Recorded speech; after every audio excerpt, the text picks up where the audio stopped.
सोने की चिड़िया परी कथा। नमस्कार दोस्तों, आइए सुनते हैं एक परी कथा।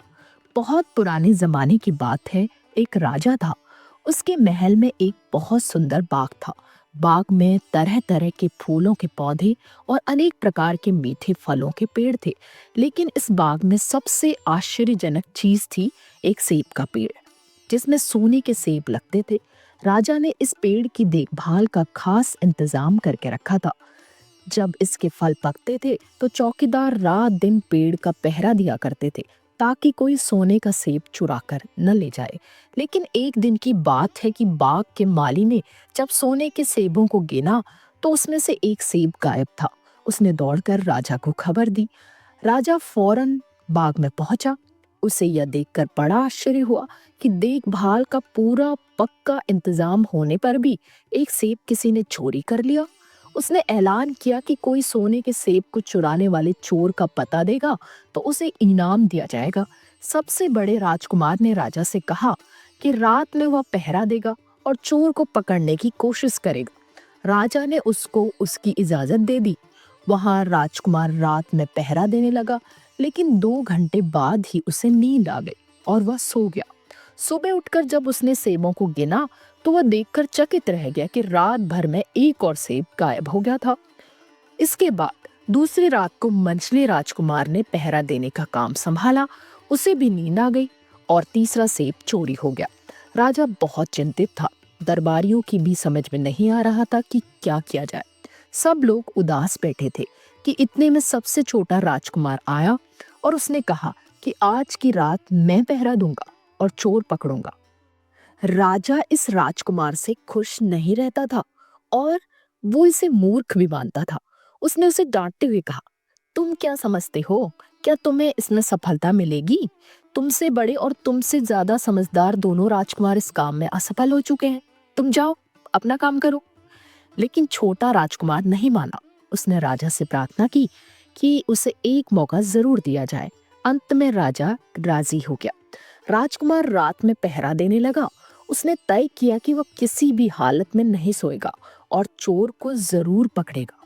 जब आधी रात हुई और 12 बजे का आखिरी घंटा बजा तो राजकुमार ने देखा कि एक सुंदर सोने की चिड़िया कहीं से उड़ती हुई आई और सेब के पेड़ पर बैठ गई। उसने देखते देखते सोने का एक सेब तोड़कर अपनी चोंच में पकड़ लिया। राजकुमार ने फौरन निशाना साधकर तीर चला दिया, लेकिन तीर चिड़िया को नहीं लगा और वह पंख फड़फड़ाकर उड़ गई। हाँ, इतना अवश्य हुआ कि उसका एक सुनहरा पंख टूटकर जमीन पर आ गिरा। दूसरे दिन सुबह राजकुमार ने राजा को सारी बात बताई और वह सोने का पंख उनके सामने रख दिया। पंख इतना सुंदर और इतना कीमती था कि राजा उसे देखता ही रह गया। उसने कहा, अगर उस चिड़िया का एक पंख इतना सुंदर है तो पूरी चिड़िया कितनी सुंदर होगी। मैं चाहता हूँ कि उस चिड़िया को कोई पकड़ लाए। सबसे पहले बड़ा राजकुमार इस काम के लिए रवाना हुआ। चलते चलते वह एक जंगल में पहुंचा। वहां उसने एक लोमड़ी को एक पेड़ के नीचे आराम करते हुए देखा।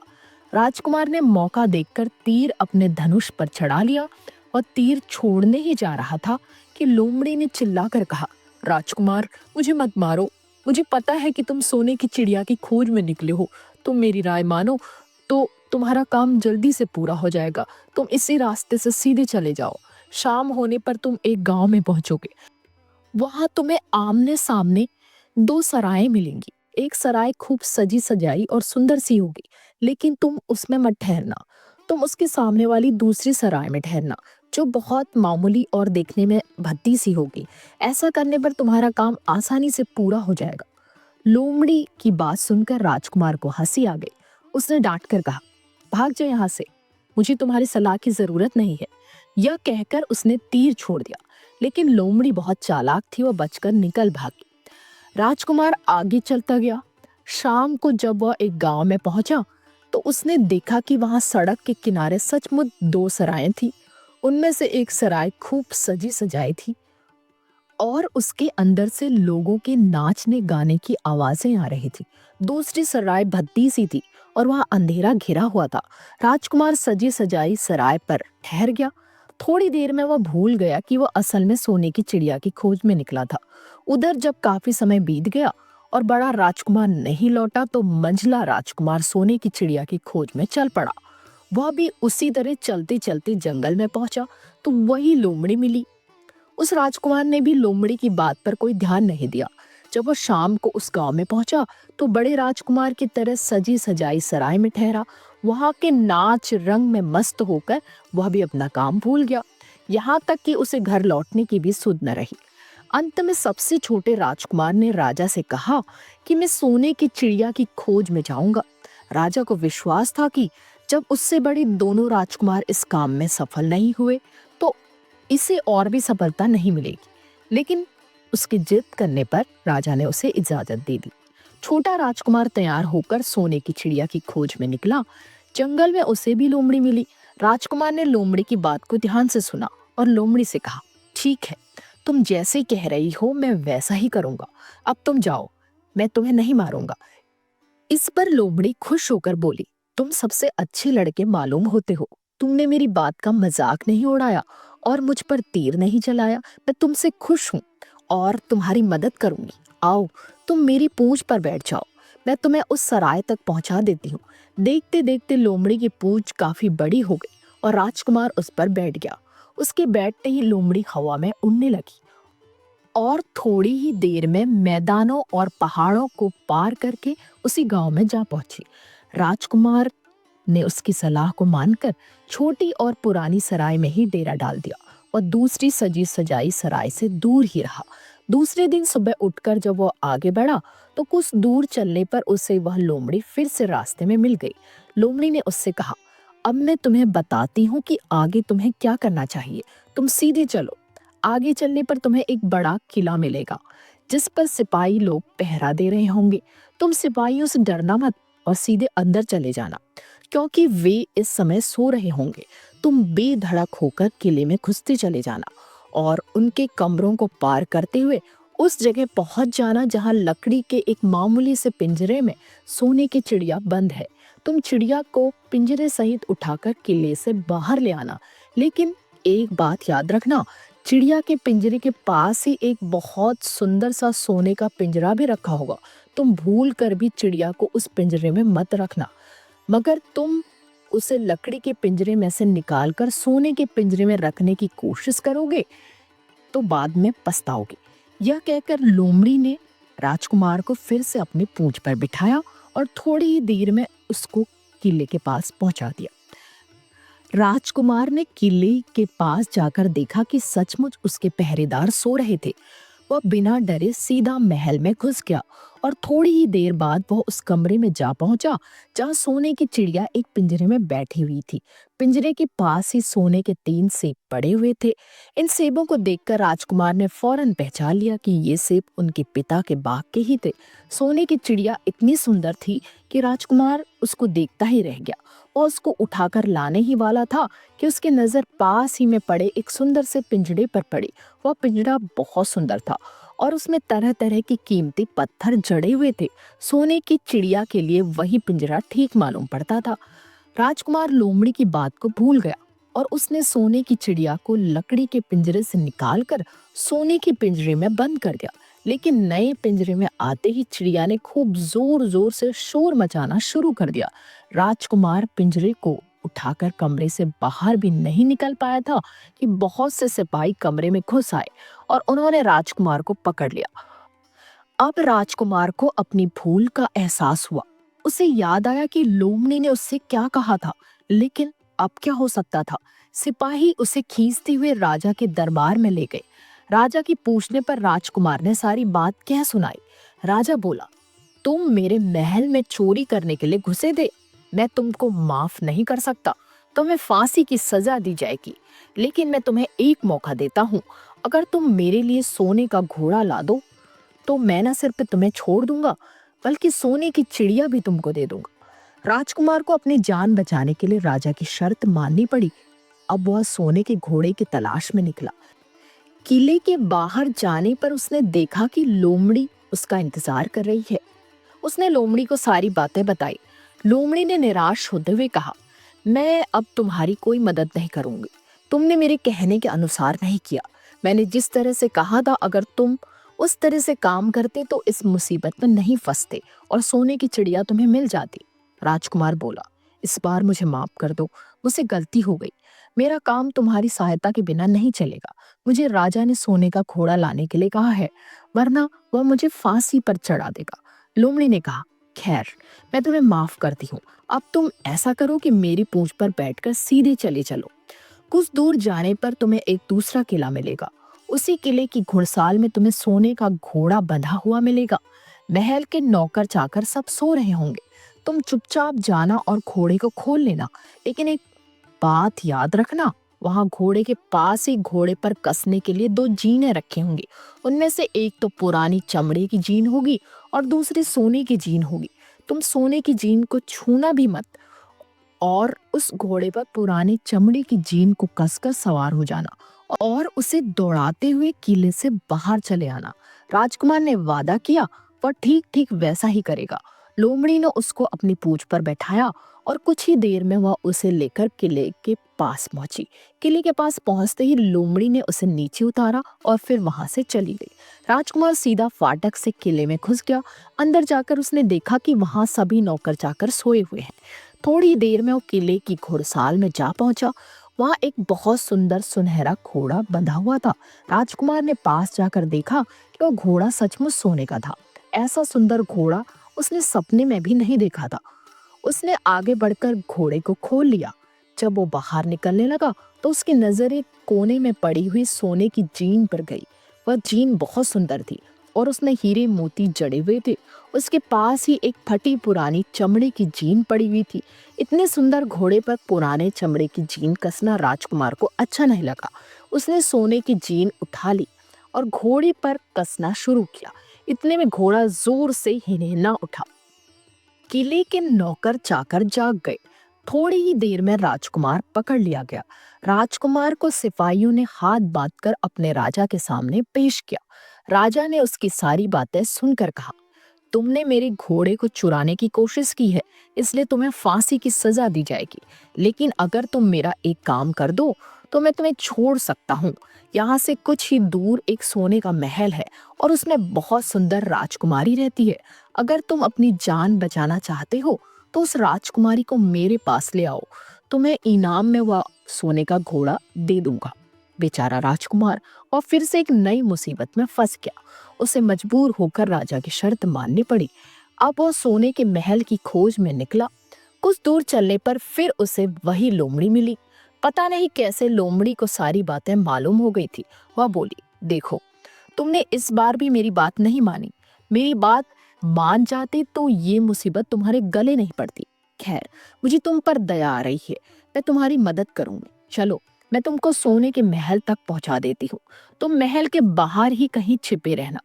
जब उसमें से शाम को राजकुमारी तालाब में नहाने के लिए बाहर आए तो तुम आगे बढ़ जाना और उसका हाथ पकड़ लेना। जैसे ही तुम उसको छूओगे, राजकुमारी तुम्हारे साथ आने के लिए राजी हो जाएगी। लेकिन एक बात याद रखना, तुम उसको वहां से अपने साथ ले आना। उसे वापस महल में मत जाने देना। वह तुमसे कहेगी कि मैं अभी अपने माता पिता से मिलकर आती हूँ, लेकिन तुम उसकी बातों में मत फंसाना, वरना फिर मुसीबत में फंस जाओगे। यह कहकर लोमड़ी ने फिर से अपनी पूंछ फैला दी और राजकुमार उस पर बैठ गया। देखते ही देखते लोमड़ी हवा में उड़ती हुई कुछ देर बाद सोने के महल के पास जा पहुंची। महल के पास पहुंचते ही राजकुमार एक पेड़ की आड़ में छिपकर बैठ गया।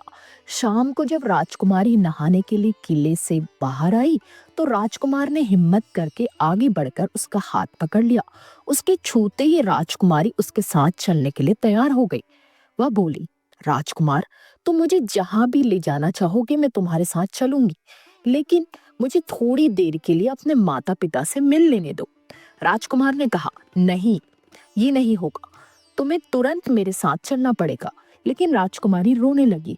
इतनी सुंदर राजकुमारी को रोते देखकर राजकुमार का मन पिघल गया।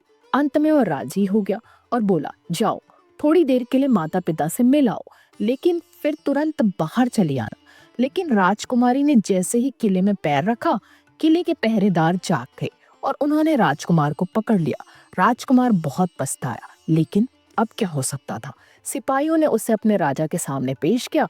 राजा बहुत निराश था। उसने उसी वक्त हुक्म दिया, इस राजकुमार को फौरन फांसी पर चढ़ा दिया जाए। ये सुनकर राजकुमार रोने गिड़गिड़ाने लगा। इस पर राजा ने थोड़ी देर विचार करने के बाद कहा, मैं अपनी आज्ञा वापस नहीं ले सकता, लेकिन अगर तुम मेरा एक काम कर दो तो तुम्हारी जान बच सकती है। हमारे किले के ठीक सामने ये जो बड़ा पहाड़ है, इसके कारण हमारे किले की सुंदरता नष्ट होती है। अगर तुम 8 दिन में इस पहाड़ को खोद कर साफ कर दो तो हम तुम्हें क्षमा कर देंगे और राजकुमारी का विवाह तुम्हारे साथ करवा देंगे। राजकुमार किले के बाहर आकर पहाड़ को देखने लगा। उसके हाथ में एक छोटी सी कुदाली थी। उसकी समझ नहीं आ रहा था कि इतना बड़ा पहाड़ 8 दिन में वह कैसे खोद सकेगा। फिर भी उसे अपनी जान तो बचानी ही थी, इसलिए वह पहाड़ खोदने लगा। धीरे धीरे 7 दिन बीत गए। इतने दिन तक खोदने के बावजूद भी वो पहाड़ का एक छोटा सा कोना ही खोद पाया था, जिसे देखकर वो दुखी हो गया। उसे खुद पर क्रोध आने लगा और वो सोचने लगा कि काश मैंने लोमड़ी की बात मान ली होती। लोमड़ी ने मुझे हर बार ठीक सलाह दी और मैं हर बार उसका कहना न मानकर नई नई मुसीबत में फंसता ही चला गया। राजकुमार इस तरह सिर झुकाए बैठा था कि अचानक उसे अपने पैरों के पास लोमड़ी की पूंछ हिलती दिखाई दी। उसने नजर उठाकर देखा, सचमुच वही लोमड़ी खड़ी थी। लोमड़ी ने मुस्कुराते हुए कहा, क्यों, क्या हाल है? इस बार तो तुम्हारी मदद करने की मेरी जरा भी इच्छा नहीं थी, लेकिन मैं 7 दिन से तुमको पहाड़ खोदते हुए देख रही हूँ। मुझे दया आ गई और मैं तुम्हारी मदद के लिए चली आई। जाओ, तुम बहुत थक गए हो, सो जाओ। मैं थोड़ी ही देर में तुम्हारा काम पूरा कर दूंगी। इस बार राजकुमार ने तय कर लिया था कि अब वह लोमड़ी जिस तरह कहेगी वह उसी तरह करेगा। वह चुपचाप उठकर एक तरफ सोने चला गया। थोड़ी ही देर में उसे नींद आ गई।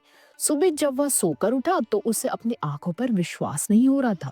वहां कहीं भी पहाड़ का नाम नहीं था और महल का सुंदर दृश्य दिखाई दे रहा था। राजकुमार सीधा राजा के पास पहुंचा। राजा उसके काम पर बहुत खुश था। उसने तुरंत अपने वादे के अनुसार राजकुमारी के साथ उसका विवाह करवा दिया। जब राजकुमार उस सुंदर राजकुमारी के साथ कुछ दूर चला तो उसे रास्ते में फिर वही लोमड़ी मिली।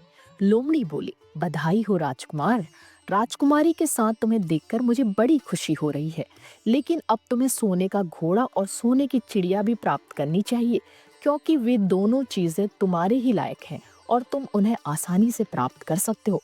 राजकुमार बोला, लेकिन भला मुझे सोने का घोड़ा और सोने की चिड़िया कैसे मिल सकती है? मैं तो इस राजकुमारी को भी उस राजा के लिए ले जा रहा हूँ। लोमड़ी ने कहा, नहीं, तुम ऐसा काम कभी मत करना। इस राजकुमारी के साथ तुम्हारा विवाह हुआ है और ये अब तुम्हारी ही है। अगर तुम मेरे कहने के अनुसार काम करो तो तुम्हें सोने का घोड़ा और सोने की चिड़िया भी मिल सकती है। तुम पहले इस राजकुमारी को लेकर सोने के घोड़े वाले राजा के पास जाओ। राजा खुश होकर तुमको सोने का घोड़ा दे देगा।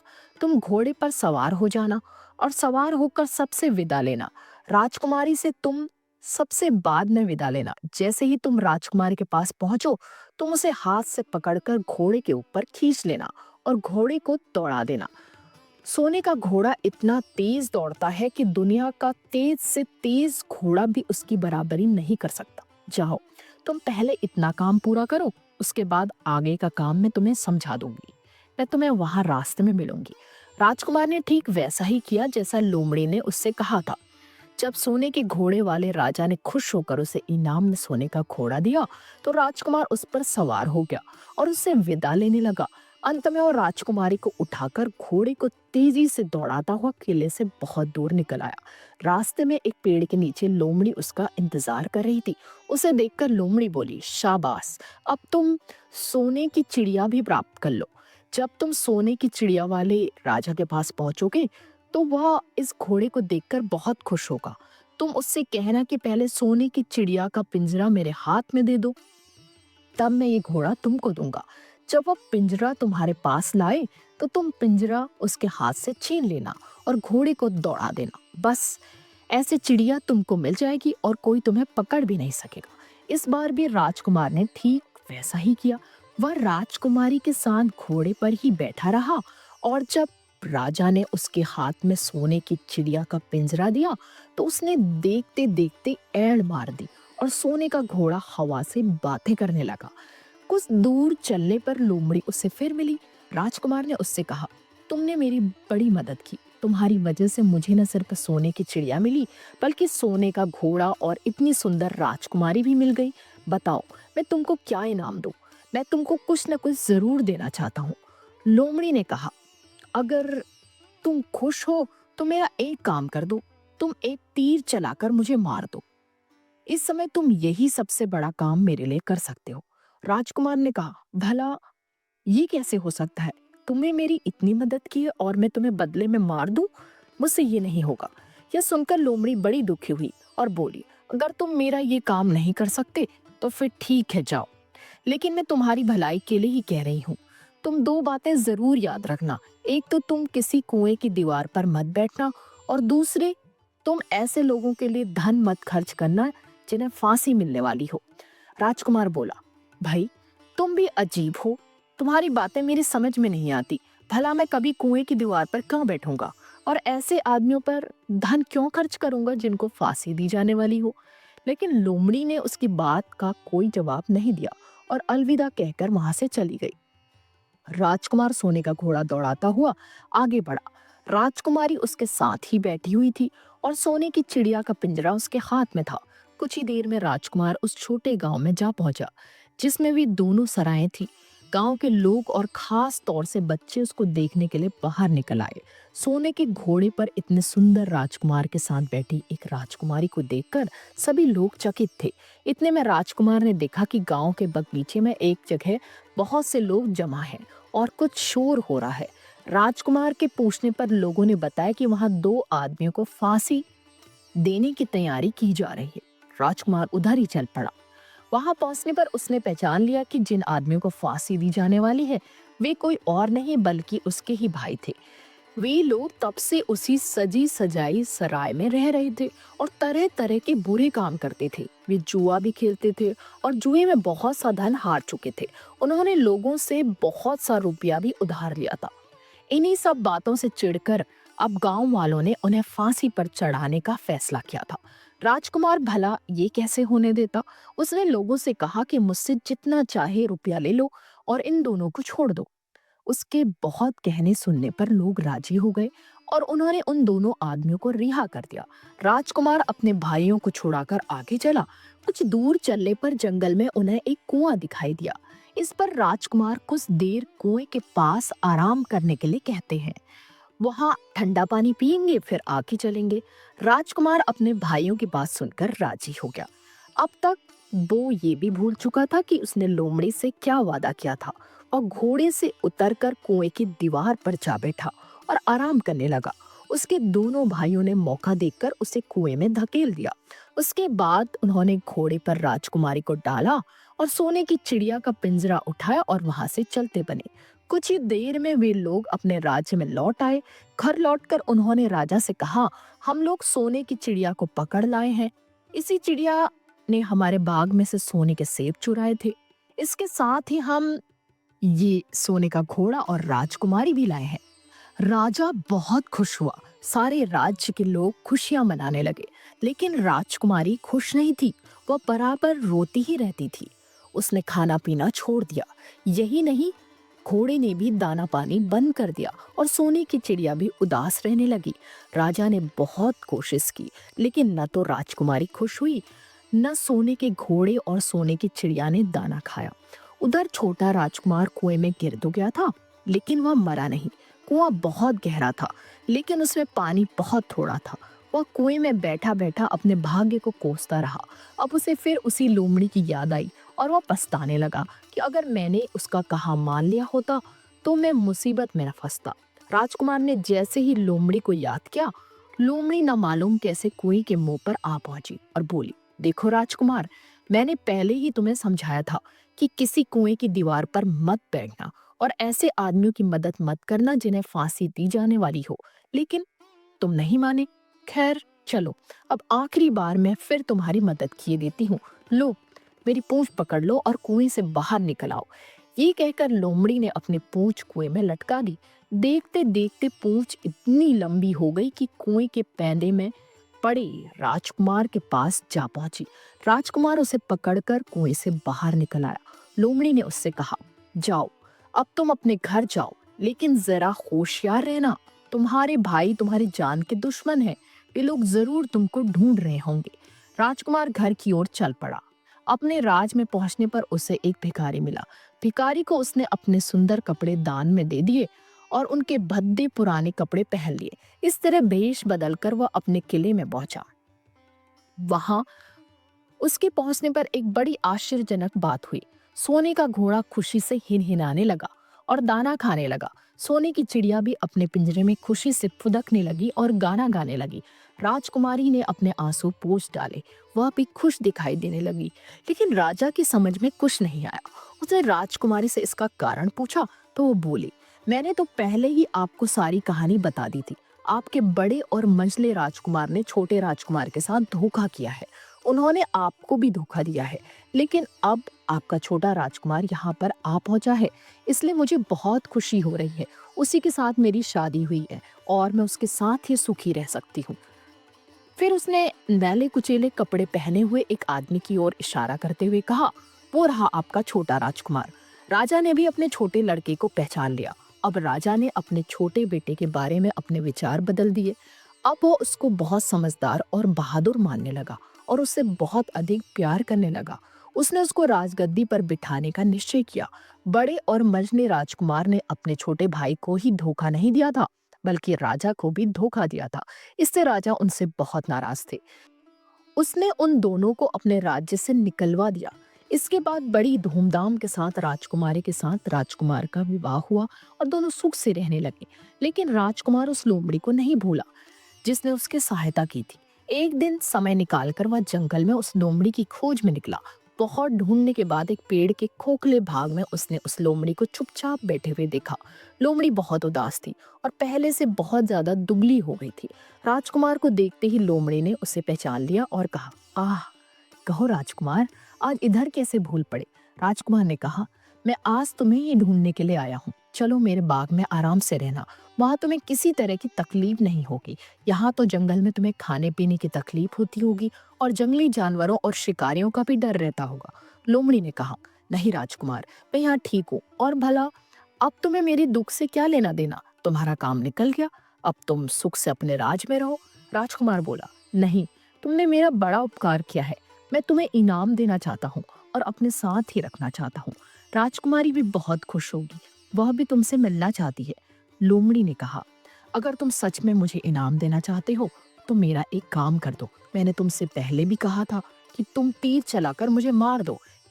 असल में एक जादूगर ने मुझ पर जादू कर रखा था। मैं लोमड़ी नहीं हूँ। मुझे उसके जादू के प्रभाव से लोमड़ी के रूप में रहना पड़ रहा है। मैं तो उसी देश का राजकुमार हूँ जहाँ की राजकुमारी से तुम्हारा विवाह हुआ है। असल में और राजकुमारी मेरी छोटी बहन है। अगर तुम तीर चलाकर मुझे मार दोगे तो इस जादू से मुझे मुक्ति मिल जाएगी और मैं फिर अपने देश लौट सकूंगा। राजकुमार को यह सुनकर बड़ा आश्चर्य हुआ। उसने फौरन अपने धनुष पर तीर चढ़ाया और लोमड़ी की ओर छोड़ दिया। तीर के लगते ही लोमड़ी मर गई और उसमें से एक सुंदर सा राजकुमार निकल आया। फिर दोनों राजकुमार आपस में गले मिले। इसके बाद दोनों राजकुमार वापस महल में लौट आए। वहां राजकुमारी अपने भाई से मिलकर बहुत खुश हुई। तो दोस्तों, ये कहानी आपको कैसी लगी, परी कथा? तो जल्दी ही मिलते हैं एक नई कहानी के साथ। तब तक के लिए मुझे विदा दीजिए। ये कहानी मैंने पढ़ी थी ग्रिम्स फेरी टेल्स का जो अनुवाद किया है श्रीकांत व्यास ने। तो दोस्तों, फिर से मिलते